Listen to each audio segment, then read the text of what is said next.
The female of the species. When the Himalayan peasant meets the he-bear in his pride, he shouts to scare the monster, who will often turn aside. But the she-bear, thus accosted, rends the peasant tooth and nail, for the female of the species is more deadly than the male. When Ch8 The Basking Cobra hears the careless foot of man, he will sometimes wriggle sideways and avoid it if he can. But his mate makes no such motion where she camps beside the trail, for the female of the species is more deadly than the male. When the early Jesuit fathers preached to Hurons and Choctaws, they prayed to be delivered from the vengeance of the squaws. 'Twas the women, not the warriors, turned those stark enthusiasts pale, for the female of the species is more deadly than the male. Man's timid heart is bursting with the things he must not say, for the woman that God gave him isn't his to give away.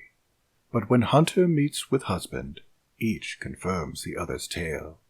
The female of the species is more deadly than the male.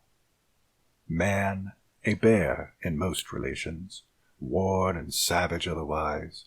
Man propounds negotiations. Man accepts the compromise. Very rarely will he squarely push the logic of a fact to its ultimate conclusion in unmitigated act. Fear, or foolishness, impels him, ere he lay the wicked low, to concede some form of trial even to his fiercest foe. Mirth obscene diverts his anger. Doubt and pity oft perplex him in dealing with an issue, to the scandal of the sex. But the woman that God gave him, every fibre of her frame proves her launched for one sole issue, armed and engined for the same. And to serve that single issue, lest the generations fail, the female of the species must be deadlier than the male. She who faces death by torture for each life beneath her breast may not deal in doubt or pity, must not swerve for fact or jest. These be purely male diversions. Not in these her honor dwells. She, the other law we live by, is that law and nothing else. She can bring no more to living than the powers that make her great, as the mother of the infant and the mistress of the mate. And when babe and man are lacking, and she strides unclaimed to claim her right as femme, and barren, her equipment is the same. She is wedded to convictions, in default of grosser ties. Her contentions are her children, heaven help him who denies. He will meet no suave discussion, but the instant, white-hot, wild, wakened female of the species warring as for spouse and child.